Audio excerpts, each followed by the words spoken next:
Addressability is not something that's just for today. It's something that's growing leaps and bounds every single year because it's the vehicle that truly gets brands to connect with consumers. And so what we wanted to do is take a step back from what we do day to day with addressability and look at the industry as a whole, the marketplace.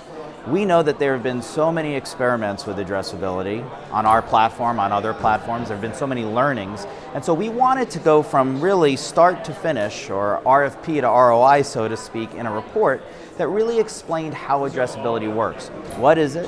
What the benefits are?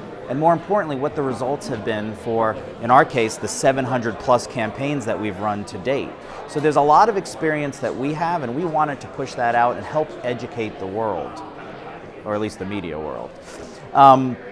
For us, we want to grow addressability, and the best way to do that is to continue to educate the marketplace. This is one big piece of that education because there are still brands and there are still agencies that have not experimented, and that's not a bad thing, it's just more information is needed to help them. So what are some of the, when you speak to people, what are their complaints? What's the friction points, if you will? Yeah, so I don't think there are complaints. I think the question is, what makes people hesitate before they execute an addressable buy? And I think the first thing is addressability is hard. It's not something you pull off the shelf and just sell. There's a lot of work that has to get done. Now we're doing things to help ease that burden, but I think when you look at why are people hesitant, sometimes it comes down to the CPM that gets attached to addressable buys. And when certain people see $30, $40, $50, $60 CPMs or $100 or $200 CPMs, the sticker shock is enough to say, you know what, I'm only selling a less expensive product, addressability is not for me. And that could not be further from the truth. We work with all types of brands at all different price points and all different verticals. And it's about finding the right data to help that buy succeed. And so I think it goes back to this education, is the more we can inform clients, not just about what addressability is, but the successes that we've had. That's what helps get people on board, and that's what's going to continue to help grow the industry. So what do you think some of the missed opportunities, if you could put it that way, the missed opportunities with Addressable TV? Yeah, I think the biggest missed opportunity is those that miss the opportunity. If you don't try it and experiment with it, you don't know what you're missing. And I think what we've seen, again, over the 700 plus campaigns that we've done, the most successful brands are the ones that continue to come back and continue to iterate on the data. They start with one type of addressable campaign, and 4 or 5 years later, they're still doing it, but with much more complex data sets, with many more studies and ROI results and research. So I think what addressability has proven is its ability to connect with consumers, and now it's about really massaging the data sets and the buys to keep growing and growing the results. And we're in the midst of a big election here. A lot of money's going in to political advertising. Yep.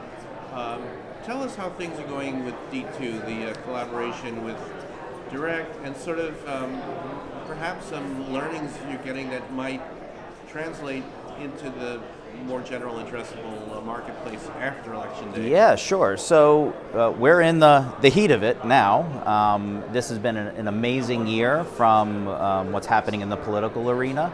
And the last couple of weeks until the next few weeks are really the sweet spot of addressable advertising for politicians.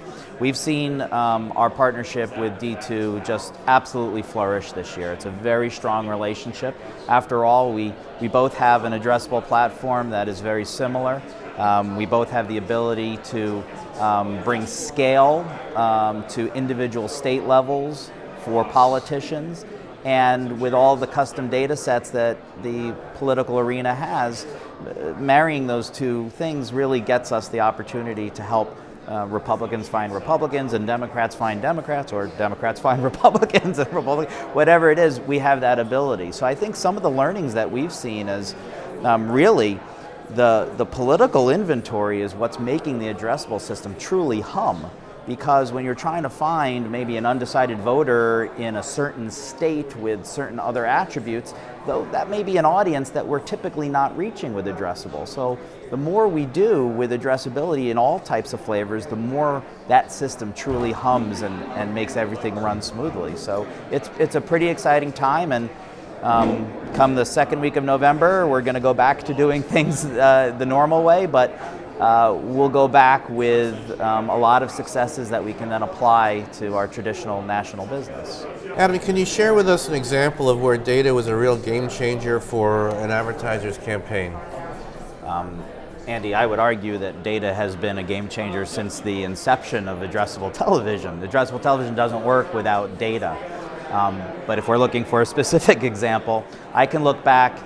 Very recently, we had an over-the-counter healthcare brand that wanted to experiment with addressability. And the brand had a data set for its consumers. We matched it to our households, and we delivered the ad. When we got the ROI reporting, we saw a 13% sales lift. We saw an 8% lift in units sold of the over-the-counter brand. And we saw a little bit less than 1% shift in share for that brand. And those were great results. But again, this is one of these brands that said, all right, I'm not going to be a one and done with addressability. So we went back, and what we did is we looked at all of the results. And what the brand found is, even though there were incredible lifts in sales and incredible lifts in product, the brand was only reaching its existing customers.